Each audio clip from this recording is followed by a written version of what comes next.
Welcome back, my friends. Folks, my first guest tonight is an actress and playwright you know from The Walking Dead, Black Panther, and Avengers: Infinity War. She now stars in Black Panther: Wakanda Forever. Get out of my door. Get out. Hey, I'm warning you, do not take another step toward me. See how they teach the children to treat their guests?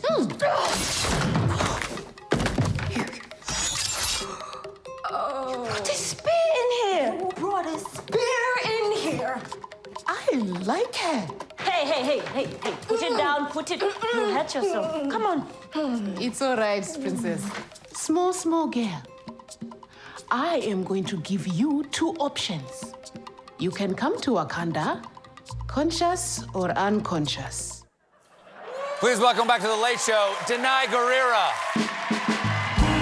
If I could, I'd catch a falling star to shine on you so I know where you are.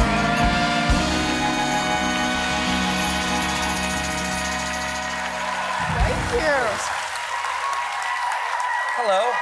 Hello. Nice to see you again. Awesome to see you again. So Wakanda Forever came out in November, and there was a lot of worry that there wouldn't be another. There'd be some question of how you would deal with, as a production, as a story, with Chadwick Boseman's death. And I'm not the first to say that it's a very tender, very thoughtful, really moving way that his death is dealt with through the death of the character.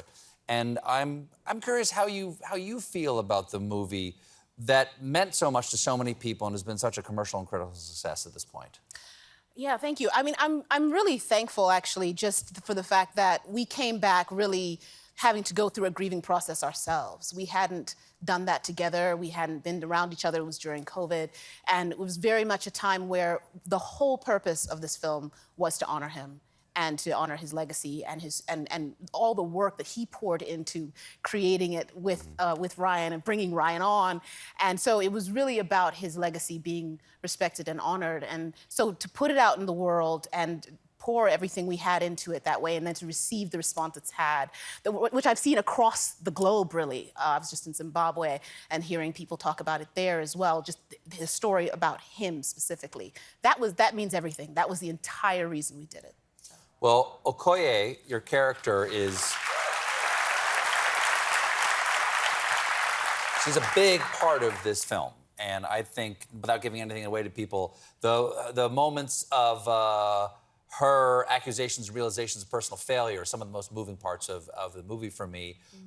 What have been some of the reactions you've gotten from people out in the world to Okoye's story in this? Yeah, I mean, it's been really amazing, actually, because the thing that I didn't expect was the women who come to me, Black women who come to me and talk about the aspect of how we are often in a strong Black woman trope of sorts, like strong Black woman, she's strong. And Okoye is kind of, a very palpable representation of that. But to actually see her fail, a lot of women came to me and talked about how they appreciated seeing that her vulnerability and showing that we don't and we shouldn't have to carry the world on our shoulders. And how do we process our own grief? Do we ever get to? And so the idea of her actually going through this failing, and trust me, when I first heard the script, I was like, when Ryan sat me down and told me what happens, that I'm fired and all the rest, I was like, whoa.